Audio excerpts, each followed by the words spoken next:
সবাই কেমন আছো? আমি তো একদমই ভালো নেই, কারণ তোমরা ভালোভাবেই জানো যে আমার জীবনে কত বড় একটা দুর্ঘটনা ঘটে গেছে। আর আমি সত্যি কথা বলতে একদমই স্থির হতে পারছি না, মনটা একদম মানে স্থির করতে পারছি না যে কিছু একটা করব। তো আমার মানে ওর বাবা বেঁচে থাকার সময় আমি ঠিক করেছিলাম যে একটা দোকান করব, সেটা হলো একটা ফুচকার দোকান।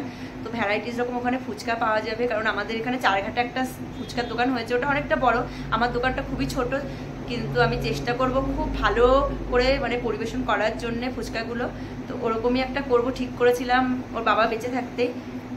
তো সেটা আমি মানে আমার 2 মার্চ বার্থডে ছিল, তো সেদিনই ভেবেছিলাম উদ্বোধন করব। তো আমি করতে পারিনি, তার কারণ হলো তোমরা জানো যে গত মাসের 20 তারিখে ওর বাবা মারা যায়। তো আমি অনেক চেষ্টা করেও তাকে বাঁচাতে পারিনি।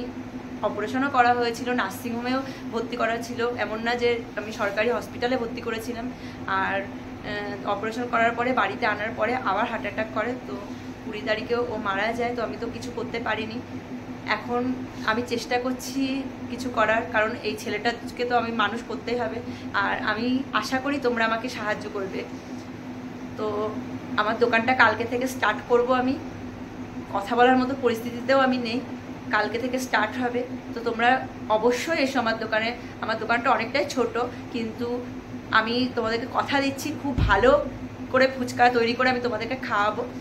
আর কাল ঠিক 5টা থেকে আমার দোকান খুলছে। তো সপ্তাহে একদিন করে বন্ধ থাকবে, হয়তো বৃহস্পতিবার, সেটা আমি পরে জানিয়ে দেবো। আর হলো কালকে থেকে তোমরা সবাই আসবে, এসে ফুচকা খাবে। আর সাথে ঘুগনি আছে, পাপড়ি চাট আছে, তো এগুলোও মানে দেয়া হবে। আর এটার লোকেশন হলো চারটা দাসপাড়ার মোড়ের ঠিক কাছেই একটা এশিয়ান প্রিন্টের দোকান আছে, মা তারা এশিয়ান প্রিন্ট। তো ওই দোকানের পাশেই হলো আমার দোকান, ছোট্ট একটু দোকানটা।